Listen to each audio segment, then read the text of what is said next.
Hello everyone, welcome to Abes math. আজ আমরা যোগের বিভিন্ন শর্টকাট পদ্ধতি নিয়ে আলোচনা করব, যাতে যোগকে আমরা খুব সহজে দ্রুত এবং মুখে মুখে করতে পারি। তার বিভিন্ন পদ্ধতি এবং প্রসেস নিয়ে আলোচনা করব।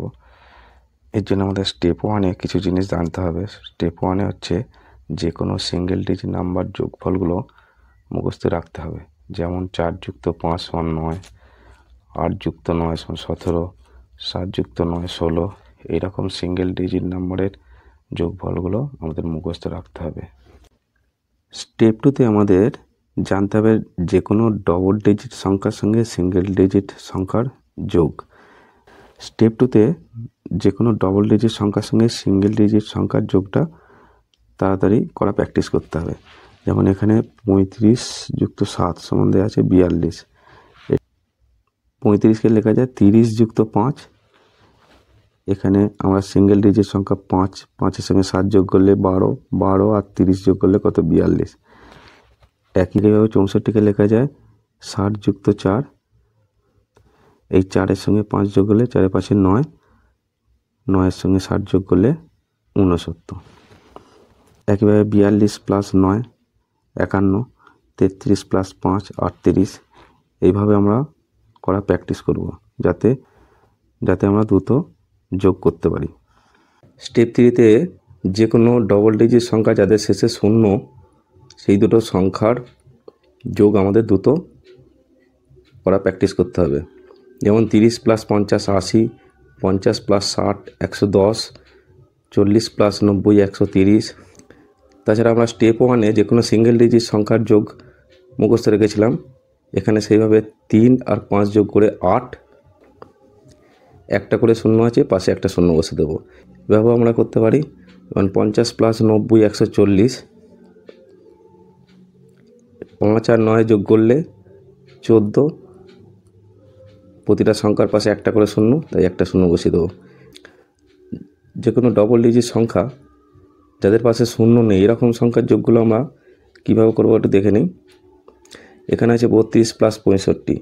32কে লেখা যায় 30 যুক্ত 2। 65কে লেখা যায় 60 যুক্ত 5। এখানে 2 আর 5 প্রথমে যোগ করে নেব, হবে 7। আর 30 আর 60 যোগ করলে 90, 90 আর 7-এ 97। একইভাবে 56কে লেখা যায় 50 প্লাস 6। আর 67কে লেখা যায় 60 প্লাস 7। 6 আর 7 যোগ করলে 13। আর 50 আর 60 যোগ করলে 110, তাহলে 123 হয়ে যাবে। এগুলো স্টেপ 5-এ আমরা শিখব দুটো ডবল ডিজিট সংখ্যা যাদের দশকের ঘরে অঙ্ক সমান। এখানে যেমন 45 আর 47। 45-এর দশকের ঘরে অঙ্ক 4, 47-এর দশকের ঘরে অঙ্ক 4। এক্ষেত্রে আমরা করব এই 45কে 2 দিয়ে গুণ, আর 45 আর 47-এর মধ্যে যে ডিফারেন্স সেটা হচ্ছে 2, সেই 2টা যোগ হয়ে যাবে। অর্থাৎ 45কে 2 দিয়ে গুণ করলে 90, 90-এর সঙ্গে এদের ডিফারেন্সটা 2, 2 যোগ করলে 92। একইভাবে 23কে 2 দিয়ে গুণ করলে 46, 23 আর 28-এর মধ্যে যে ডিফারেন্সটা হচ্ছে 5, 46-এর সঙ্গে 5 যোগ করে দিলেই 51। স্টেপ 6-এ আমরা শিখব দুটো সংখ্যার যোগ, যেই সংখ্যা দুটো ডবল ডিজিট সংখ্যা এবং এদের অঙ্কগুলো চেঞ্জ হয়ে আছে। অর্থাৎ এর এককটা ওর দশক হয়েছে, ওর দশকটা এর একক হয়েছে। এই ধরনের সংখ্যাগুলোর যোগ আমরা মুখে মুখে কীভাবে করব।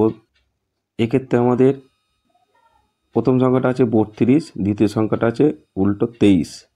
এই প্রথম সংখ্যার অঙ্ক দুটো 3 আর 2, সেই 3 আর 2কে যোগ করব।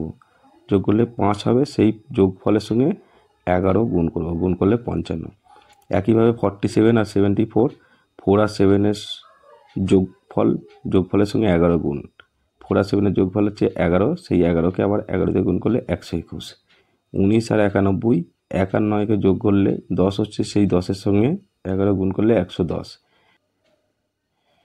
এইভাবে আমরা মুখে মুখে এই ধরনের যোগগুলো করে নিতে পারি।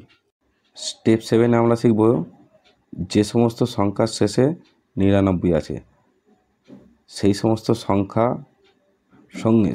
সংখ্যার সঙ্গে অন্য সংখ্যার যোগগুলো কত দ্রুত এবং তাড়াতাড়ি করা যায়।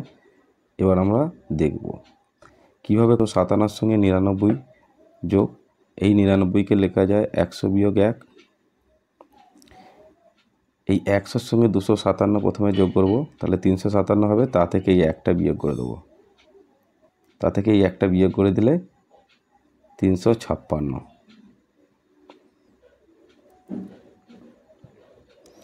একইভাবে 399-র সঙ্গে 356 যোগ, 399কে লেখা যায় 400 বিয়োগ 1। এই 400-র সঙ্গে 356 যোগ করলে 756, তা থেকে 1 বিয়োগ করলে 755। একইভাবে 799-র সঙ্গে 195 যোগ, 799কে লেখা যায় 800 বিয়োগ 1। এই 800-র সঙ্গে 195 যোগ করলে 995, তা থেকে 1 বিয়োগ করলে 994। এইভাবে আমরা দ্রুত এবং তাড়াতাড়ি করতে পারি। স্টেপ 8 আমরা দেখব দুটো সংখ্যা নিয়েছি 295, 390। 390টা 400 কাছাকাছি, 295টা 300 কাছাকাছি। 295কে লেখা যায় 300 বিয়োগ 5, আর 390কে লেখা যায় 400 বিয়োগ 10। এক্ষেত্রে 400 আর 300 প্রথমে যোগ করে নেব। 700 থেকে 10 আর 5 15 বিয়োগ করে দেবো, 685। এইভাবে যোগ করলে আমাদের সুবিধা হয়। একইভাবে 598টাকে লেখা যায় 600 বিয়োগ 2। 197কে লেখা যায় 200 বিয়োগ 3। 600 200 যোগ করলে 800। 800 থেকে 3 আর 2 5 বিয়োগ করে দিচ্ছি। 800 থেকে 5 বিয়োগ করলে 795। তাহলে এভাবে যোগ করলে তাড়াতাড়ি করা যাচ্ছে।